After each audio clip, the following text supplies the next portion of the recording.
श्री गणेशाय नमः। शिव पुराण रुद्र संहिता।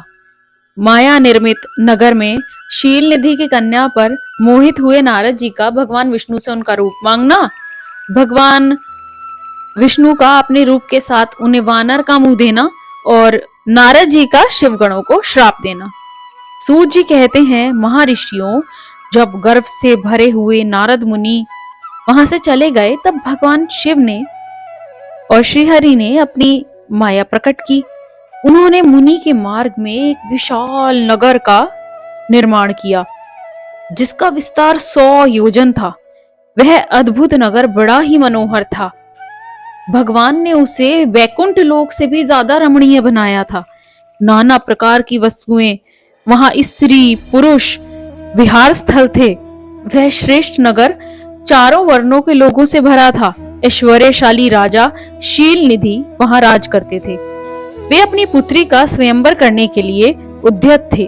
उन्होंने महान उत्सव का आयोजन किया था और कन्या का वरण करने के लिए उत्सुक कई राजकुमार चारों दिशाओं से उस राज्य में आ रहे थे। ऐसे सुंदर नगर को देखकर नारद जी मोहित हो गए। वे राजा शील निधि के द्वार पर गए और उन्होंने मुनि श्रेष्ठ का पूजन किया। तत्पश्चात अपनी सुंदर कन्या, जिसका नाम श्रीमती था, उन्हें बुलवाया।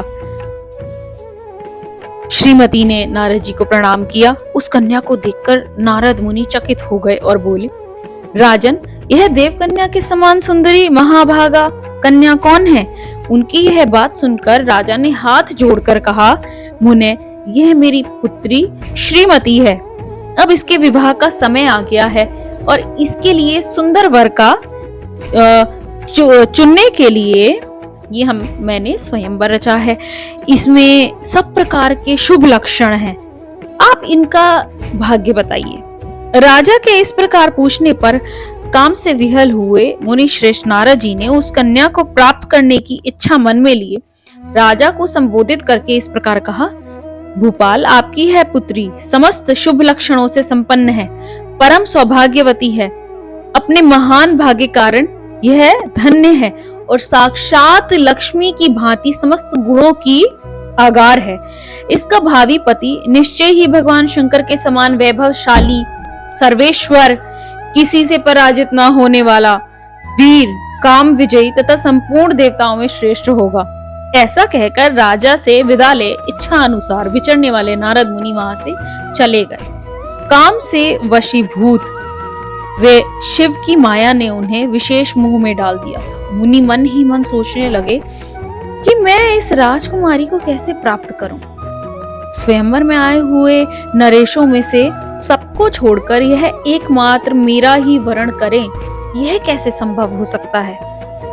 समस्त नारियों को सौंदर्य सर्वथा प्रिय होता है। सौंदर्य को देखकर ही तो वह प्रसन्नता पूर्वक मेरे अधीन हो सकती हैं, इसमें संशय नहीं है। ऐसा विचार कर मुनिवर नारद भगवान विष्णु का रूप ग्रहण करने के लिए तत्काल उनके लोक में जा पहुंचे। वहां उन्होंने भगवान विष्णु को प्रणाम करके इस प्रकार कहा, भगवान, मैं एकांत में आपसे अपना सारा वृतांत कहूंगा। तब बहुत अच्छा कहकर लक्ष्मीपति श्रीहरि नारद जी के साथ एकांत में जा बैठे और उन्होंने कहा कि मुने, अब आप अपनी बात कहिए। तब नारद जी ने कहा, भगवान, आपके भक्त जो राजा शील निधि हैं, वे सदा धर्म पालन में तत्पर रहते हैं। उनकी एक विशाल लोचना कन्या है जो बहुत ही सुंदरी है। उनका नाम श्रीमती है। वह विश्व मोहिनी के रूप में विख्यात हैं और तीनों लोकों में सबसे अधिक सुंदरी हैं। प्रभु, आज मैं शीघ्र ही उस कन्या से विवाह करना चाहता हूँ। राजा शील निधि ने अपनी पुत्री इच्छा से स्वयंवर रचाया है, इसलिए चारों दिशाओं से वहां सहस्त्रों राजकुमार पधारे हैं। नाथ, मैं आपका प्रिय सेवक हूँ, अतः आप मुझे अपना स्वरूप दे दीजिए जिससे राजकुमारी श्रीमती मुझे वर लें।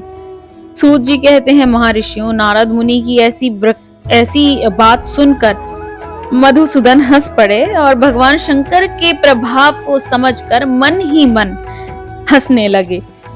दयालु प्रभु ने फिर उन्हें इस प्रकार उत्तर दिया। भगवान विष्णु ने कहा, मुने, तुम अपने अभिष्ट स्थान को जाओ मैं तुम्हारी हित साधना करूंगा, जैसे श्रेष्ठ वैद्य अत्यंत पीड़ित रोगी का करता है, क्योंकि तुम मुझे विशेष प्रिय हो।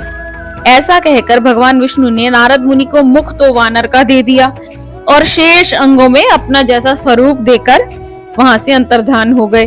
भगवान की पूर्वोक्त बात सुनकर और उनका मनोहर रूप प्राप्त हो गया ऐसा समझकर नारद मुनि को बहुत हर्ष हुआ।